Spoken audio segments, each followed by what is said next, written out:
ada yang meragukan silsilah bahwa betul Pak Alwi ini silsilah dari Rasulullah SAW. Ada yang mengatakan karena tidak ada catatan selama 400 tahun tentang sambungan silsilah Pak Alwi ini kepada Rasulullah Muhammad SAW. Tapi apapun yang dikatakan orang, kita melihat bukti-bukti barokah. Bukti-bukti barokah dari zuriyah Ba'alwi ini. Kita merasakan sendiri. Ini semua santri kan, ngaji semua di pondok kan, semuanya merasakan barokahnya Sulam Safinah. Ini taklif dari Syekh Sayyid Salim bin Sumer Ba'alwi. Kiai-kiai sampai sekarang masih memegangi kitab yang sangat terkenal, kumpulan fatwa namanya Bughyatul Mustarsyidin. Ini taklif dari Syekh Al-Habib Abdurrahman Ba'alwi. Kita merasakan sendiri barokahnya. Dan untuk itu kita tidak perlu bukti-bukti yang catatan yang urut, apalagi catatan silsilah yang urut. Ini silsilah, catatan silsilahnya Kiai Husni aja udah hilang, di atasnya itu siapa udah tidak tahu. Tapi kita yakin bahwa Kiai Husni ini min Quraisy.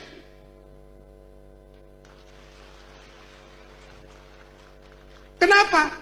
Kita merasakan asar barokahnya. Kita merasakan asar barokahnya. Bung Karno, kita yakin min Quraisy. Karena kita merasakan asar barokahnya.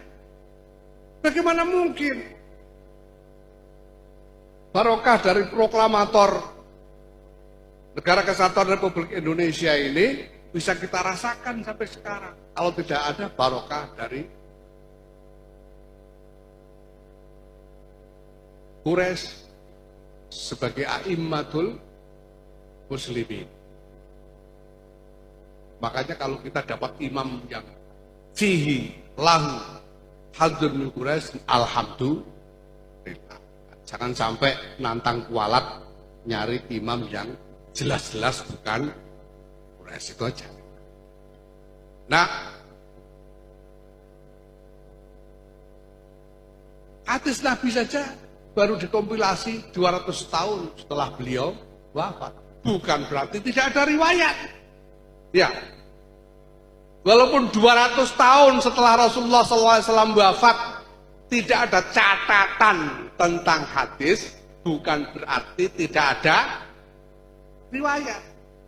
Walaupun 400 tahun tidak ada catatan tentang urutan silsilah Ba'alwi, bukan berarti tidak ada silsilah. Nah, maka Bapak Ibu sekalian, ya saya mengajak pada kita semua warga Nahdien tidak perlu persoalkan, karena kita sudah membuktikan sendiri, merasakan sendiri barokah. Kita yakin bahwa Ba'alwi min dzurriyyati Rasulullah SAW, karena kita merasakan barokahnya. Assalamualaikum warahmatullahi wabarakatuh. Hamdan wa syukran lillah, amma ba'dah. Kita baru saja mendengarkan pidato singkat ya, durasi 3,5 menit atau 4 menit tadi dari Ketum PBNU Kiai Yahya Khalil, atau kita kenal dengan nama Gus Yahya, di mana dalam pidatonya dia mengatakan terkait tentang sambungnya silsilah nasab Ba'lawi. Begini Pak Ketum PBNU, panjenengan sebagai pimpinan Ormas Nahdlatul Ulama mestinya menunjukkan bukan hanya sisi kealiman, tetapi juga kebijaksanaan. Ayolah, tunjukkan data yang sahih, data yang valid tentang keabsahan nasab Ba'alwi, jangan pakai asumsi belaka. untuk perspektif ilmu nasab, Pak Ketum, ini mesti menggunakan metode, diantaranya ada yang tertera di kitab Rosail fi Ilmil Ansab. Ini paling tidak ada 5 metode ya. Metode yang pertama adalah harus menggunakan suhroh wal istifadhah, yakni suhroh itu artinya populer, nasabnya istifadhah adalah menyebar dari penyebaran dan kepopulerannya di negara asalnya atau di kampung halamannya, bukan di tempat hijrahnya. Dengan cara apa? Memunculkan bukti yang bisa diakses. Dalam kitabnya ditulis min adharil bayinat. Yang kedua adanya kitab nasab yang tentunya sudah divalidasi. Yang ketiga bayinah syar'iyah atau syahidah, yakni bukti yang sah secara syariat, kesaksian dengan adanya 2 orang adil yang bersaksi. Nah, sementara sampai dengan hari ini nggak ada itu ketersambungan nasab Ba'lawi. Yang ketiga adalah i'tiraf dan iqra dari suatu qabilah. Yang ketiga i'tiraf atau ikrar dari ayahnya. Artinya apa? Secara ilmu nasab batal nasabnya Ba'lawi. Secara ilmu filologi juga gak nyambung, apalagi DNA haplonya G. Bagaimana mungkin mengaku presisi garis laki-laki jalur Imam Husain kalau haplonya G. Sementara Bani Muthalib, Bani Hashim, Quraisy, Adnani, Ismaili itu adalah haplonya J1. Begitu Pak Ketum. Yang kedua, Anda menyebut 3 kitab. Jadi kita apapun katanya, kata sampean, tapi apapun yang dikatakan orang, kita melihat bukti-bukti barokah dari Dzurriyyah Ba'alwi. Sampean itu mbok jangan ta'assub, jangan fanatik atas suatu golongan. Mbok melek sejarah, jangan merembak. Satu terkait Safinatun Najah itu kan karangan daripada Syekh Salim bin Abdullah Sumairia Hadromi, tetapi itu sangat dimungkinkan dia dari suku Kindi atau dari kelompok Al-Qatiri, bukan dari Ba'lawi. Yang kedua Sulam Taufik, pengarangnya itu Al-Hasani, silahkan ada di NU Online. Kemudian panjenengan mengagul-ngagulkan kitab Bughyatul Mustarsyidin, tapi faktanya di kitab Bughyatul Mustarsyidin ada banyak kelucuan Pak Ketum. Di antaranya apa? Di dalamnya mengatakan bahwa anna ala Abi Alawi afdhalu ahlil bait. Jadi keluarga Ba'lawi merasa lebih mulianya ahlul bait. Yang kedua diterangkan juga di Bughyatul Mustarsyidin ma'ahsana fi hadza zaman min tariqati Abi Alawi. Diterangkan katanya bahwa Habib Abdullah bin Al-Haddad mengatakan di zaman ini tidak ada yang melebihi kebaikannya dari thariqah Ba'alwi. Ini sama saja merendahkan thariqah yang lain. Dan juga ada perspektif kafa'ah di situ, bahwa keturunan dari Imam Hasan Husain yang wanita itu tidak sah pernikahannya.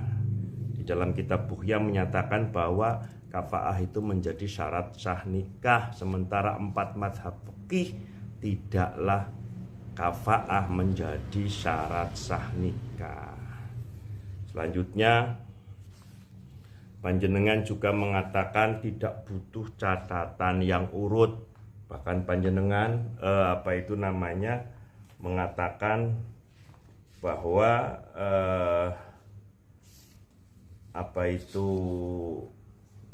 barokah dari Ba'lawi. Begini Pak Ketum, bicara barokah ilmu itu banyak sekali ya. Mari kita dengarkan sejenak dari apa yang disampaikan oleh Buya Said Aqil Siraj, bahwa banyak ulama-ulama dulu yang bukan Arab, yang non-Arab, apalagi Ba'lawi. Mari kita simak. Ketika umat Islam bingung membaca Al-Quran karena tulisan Quran zaman Rasulullah dan para sahabat titiknya saja nggak ada. Huruf Arab titiknya mawon betul nonton. Ba, ta sama. Jim, ha, kho, kodo. Dal, nggak ada bedanya. Ro, zai tidak ada bedanya.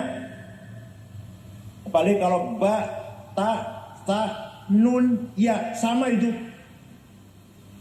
Yang berjasa besar menyempurnakan tulisan Arab, ulama, tabi'in, yaitu Imam Abul Aswad Ad-Du'ali, wafat tahun 62 Hijriah. Beliaulah yang bikin titik wadi'un nuqat al-huruf, ba titik siji ngisor, ta titik dua dhuwur, ta titik tiga. Yang bikin itu namanya Imam Abul Aswad Ad-Du'ali. Bukan orang Arab. Bukan Arab. Bukan darah Arab. Bukan Yaman darah juga. Persia. Sudah ada titik, mulai terang baca Quran, masih kangelan. Setelah Islam berkembang luas,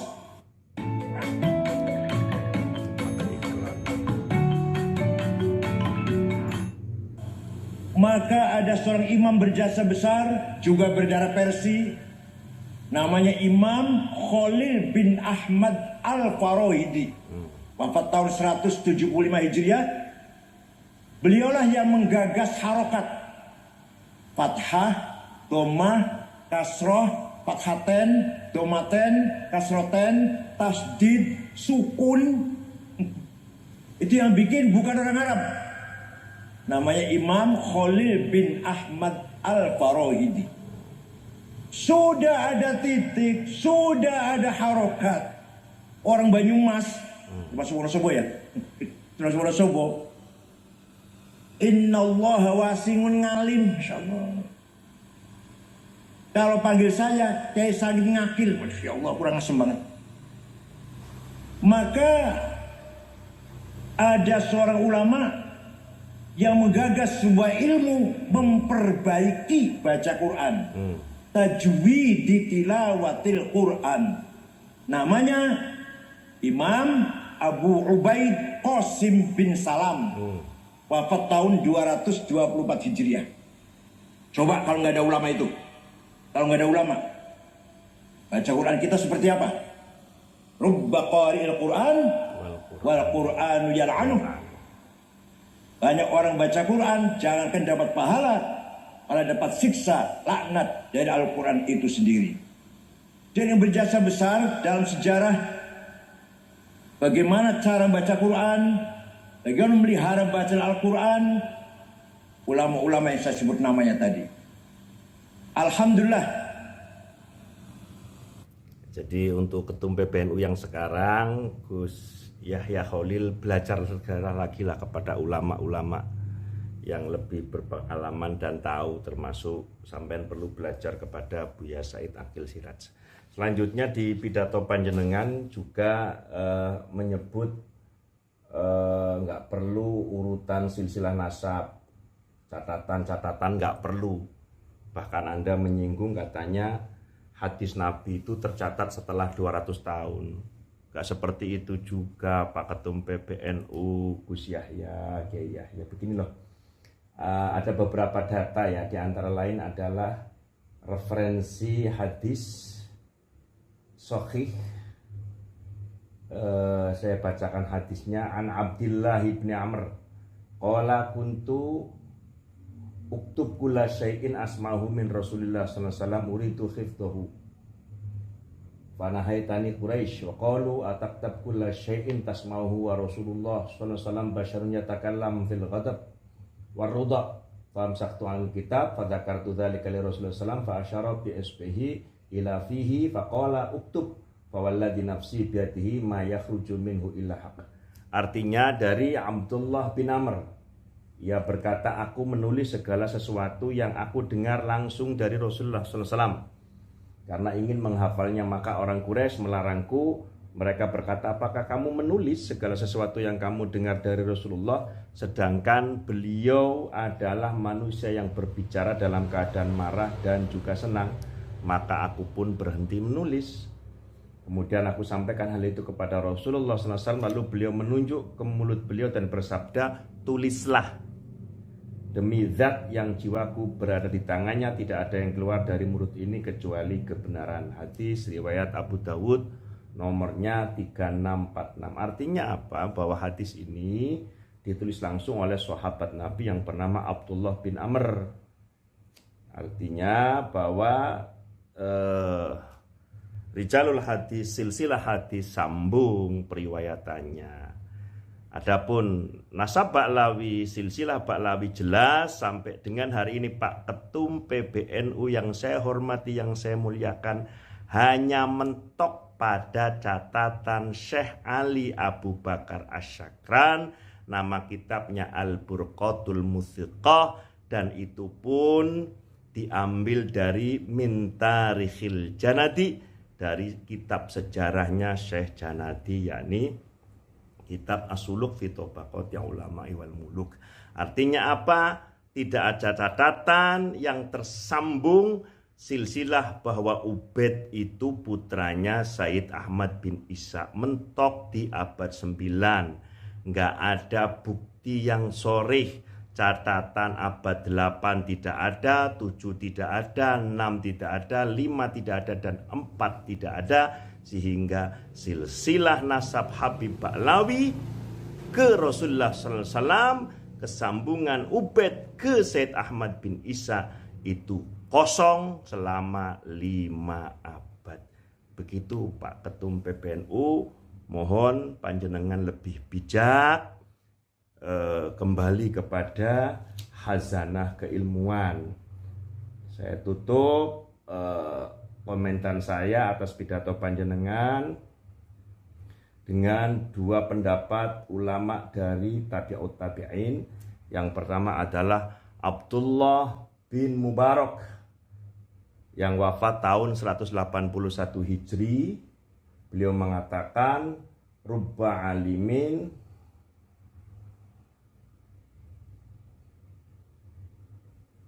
yang artinya betapa banyak orang yang berilmu yang dibinasakan oleh kebodohannya terhadap adab dan amal, dan ilmunya tidak bermanfaat. Kemudian Sufyan Ats-Tsauri yang wafat di tahun 161 Hijri, dikutip dalam kitab Khilyatul Auliya karya Abu Nuaim, innamal ilmu idza nafa'a innama huwa nurun yuqdhafu fil qalbi. Sesungguhnya ilmu itu yang sejati adalah yang memberi manfaat. Ia adalah cahaya yang dilemparkan ke dalam hati.